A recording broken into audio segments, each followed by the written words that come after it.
What's going on, guys? Figured I'd make a video here on how to change your radiator on a Dodge Dakota. So if you want to pull this coolant jug off, obviously it's sitting in there like that. You got a bolt right here, and right here it helps to pull the washer fluid. Either pull the pump out or pull the hose off the pump. Unplug them. Unhook the overflow tank, and pull your upper rad hose off. Makes it a lot easier to get to those. Once you've got that done, you got to take these 13 mils off. You're going to want to pull this upper core support, all the bolts out, your upper rad support bolt here, that's actually the radiator mount. Pop that out and pull these bolts out, all three of them. You're going to unbolt your transmission cooler right there, and then right here is your AC condenser bolt, and you're going to take them off too. Once you get that, you're going to lift these off the tabs. They have, oh, the transmission cooler doesn't, but the AC condenser does. You can see you have to lift it up.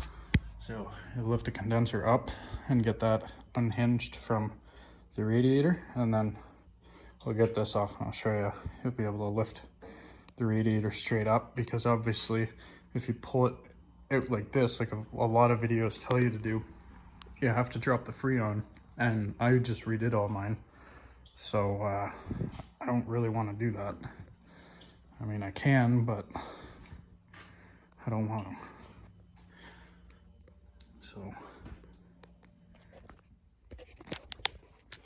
all right, so now we've got the core support ripped out.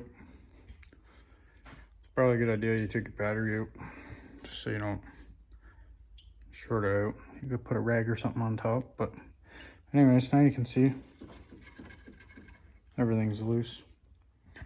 So now I've just got to get this lower rad hose, get that spring clamp off, and wiggle that off. I just did the thermostat a little while ago on the housing, so that clamp should come off pretty easy. I'm changing the rad hose. I have a brand new one here. So now I just got to get these 10 mils out, get all this stuff off the radiator and pull that hose off. And I gotta get this electric fan off of here. On this side there's a bolt. There we go. On this side there's a bolt right there. And there's a bolt right there behind that bar. It's a bit of a bugger. And now you've also got to get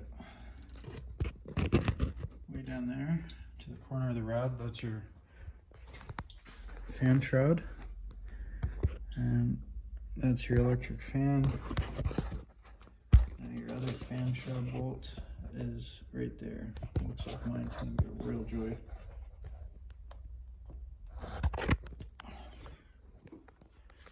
So yeah. Alright, so I figured this was a good time to take a little pause. So your transmission cooler will probably have hard lines, which would make this impossible to do this, but you can move it out of the way just enough. Now I had a couple of dilemmas. I had to cut this bolt off right here for the AC condenser, which isn't a big deal because your new radiator is going to have new bolts in it anyways. I believe the only thing you want to keep, I don't know, maybe the rubber bushings.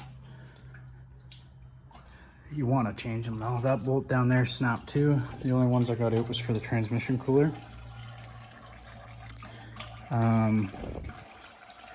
My spring clamp was broken for my lower rad hose, so that's actually what my coolant leak was.